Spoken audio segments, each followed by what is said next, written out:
Friends, आज के छोटे से ब्लॉग में आप सभी का स्वागत है। तो फिलहाल आज स्तुति का पेपर था और मैथ्स का पेपर था। तो मैथ्स का पेपर ओवर हो गया है। मैं पहुंच चुकी हूँ आइकन में इसको लेने के लिए और मैंने अपनी स्कूटी निकाल ली है और गेट के पास हम पहुंच रहे। तो ये जो ढलान दिखाई दे रही है ना, तो चढ़ते समय मुझे काफ़ी डर लगता है क्योंकि स्कूल अंदर की ओर है और आप एक्सीलेटर देकर गाड़ी रोड पर जब ले आते हैं तो सामने जो गाड़ी आती है ना साइड से, तो उसका टक्कर होने का बहुत डर लगता है। तो यहाँ पे फाइनली हम पहुँच गए हाईवे पर और आज आपको ले चलते हैं हम कि स्तुति का स्कूल हम किस रास्ते से आते हैं और जाने वाला रास्ता क्या है। तो वैसे स्तुति का जो स्कूल का जो रास्ता है ना, वो 3 जगह से होते हुए आता है। एक हाईवे से विधानसभा रोड से होते हुए आता है, एक गांव के अंदर से, एक गांव के बाहर से। तो फिलहाल हम हाईवे पे चल रहे हैं। चलते चलते मुझे लग गई है प्यास। तो गन्ने का जो दुकान है ना, वहाँ जो है देख करके, गन्ने को देख करके मुझे जूस पीने का मन हो रहा है। काफ़ी सालों बाद मैं गन्ने का जूस पी रही हूँ। अदरवाइज हम लोग कई सालों से पिए नहीं। मुझे खैर पसंद है, लेकिन मक्खियाँ बैठ जाती है और जो ये लोग गन्ना छील के पहले से रखते हैं, इस वजह से मैं यूज़ नहीं करती। लेकिन आज मैंने पीने का मन बना लिया था। हम गन्ने की शॉप के बाहर खड़े हैं और आप देख सकते हैं यहाँ पे बहुत बड़ा सा बरगद का पेड़ है। इसकी छाया में हम लोग खड़े हैं। छत्तीसगढ़ के गाँव में खासियत है कि यहाँ पे पीपल और बरगद के पेड़ आपको काफ़ी ज़्यादा मिलेंगे। तो ये हाईवे वाला रोड है। आप यहाँ पे देख सकते हैं काऊ का बेबी खड़ा है जिसको हम बुला रहे हैं। ना तो हमारे पास में आ रहा है, ना ही कहीं जा रहा है, वो बीच में ही खड़ा है। तो गन्ने का जूस फाइनली हमारा बन गया है और ये 25 रुपीज़ का वन ग्लास पड़ा है।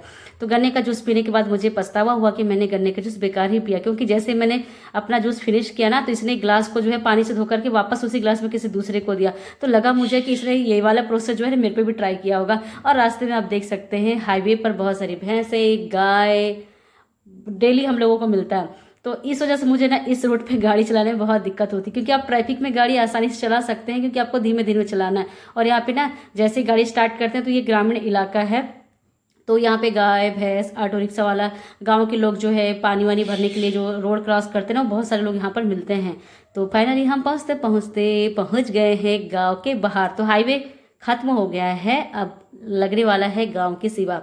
तो स्तुति के स्कूल के सामने एक बड़ौदा गाँव पड़ता है और जहाँ पर अभी अभी कुछ दिन पहले इलेक्शन हुआ है। तो ये पूरा सुनसान एरिया ऐसा ही है और मेरे घर से स्तुति का स्कूल जो है ना काफ़ी दूरी पर है। तो हमारी गाड़ी पहुँचते बिल्कुल अब हम यहाँ से टर्निंग लेंगे। अगर हम सीधे जाएंगे तो विधानसभा रोड मिलेगा हम लोगों को, और ये वाला जो रूट है ना वो गांव के बाहर का है। गांव में बहुत ज़्यादा रिस्की होता है क्योंकि गांव में ना ढंग से रोड भी नहीं है और उस पर गिट्टी, सीमेंट, बजरी, ये बहुत सारी चीज़ें पड़ी जिसमें स्कूटी स्लिप होने का डर लगता है। इसलिए मैं इस समय यहाँ से हमेशा आती हूँ। सुबह में गांव के अंदर से जाती हूँ क्योंकि सुबह में शांत माहौल होता है।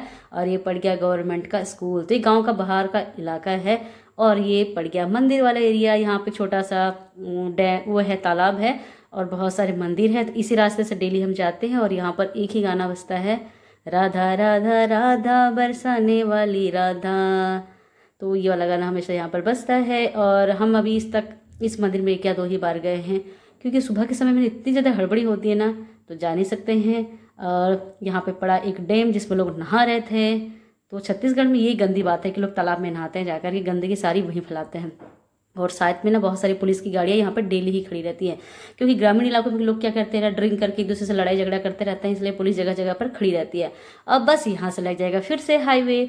तो हमने ये वाला सेकंड वाला शॉर्टकट रास्ता अपनाया था। बिल्कुल गाँव में नहीं गए और विधानसभा रोड भी नहीं गए। तो ये हाईवे है और यहाँ पर हम थोड़ा वेट करेंगे क्योंकि बहुत सारे ट्रक अभी आ रहे हैं। तो ये ज़्यादा रिस्की लगता है यहाँ पर, इस जगह में थोड़ा सा प्रॉब्लम देता है। और ये फिर वहाँ से हाईवे क्रॉस कर लिया है। अब हम अपनी कॉलोनी की ओर बढ़ रहे हैं। तो ये हमारे कॉलोनी वाला एरिया है। पहुँच गए हैं राम निकेतन। अब राम निकेतन के पास में जो आजू बाजू दिखाई दे रही है वो नर्सरी है, हरी भरी, यहीं से मैं पौधे खरीदती हूँ। और यहाँ पर अब आगे में मिलेगा हमको भवन से स्कूल। और बस अब हमारी कॉलोनी वाली आने वाली है। गलती थी।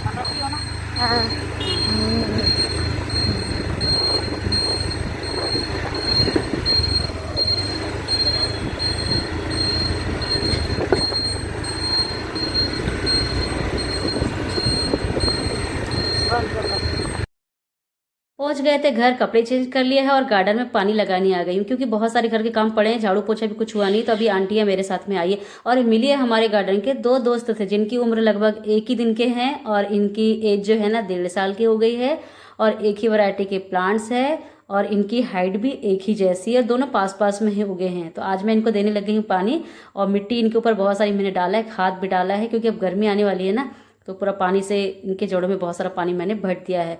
और ये तो मैंने ऐसे ही लगा दिया था, लेकिन इत्तेफाक ये हुआ कि दोनों साथ में ही ग्रो कर गए हैं आम के पौधे। और उसके बाद फिर बाकी गमलों में क्या होता है, डेली ही पानी डाल रहे, मिट्टी डालते नहीं, तो बाकी सब क्यारी में मैंने ऐसे ही मिट्टी पलट दिया है और पानी से भर दिया है सारे गमलों में। तो आज के मेरे छोटे से ब्लॉग में बस इतना ही। आई होप आज का छोटा सा ब्लॉग आप लोगों को पसंद आया होगा। पसंद आया तो प्लीज लाइक कीजिएगा, कमेंट कीजिएगा, शेयर कीजिएगा। मिलते हैं अगले ही छोटे ब्लॉग के साथ, तब तक के लिए बाय बाय, टेक केयर।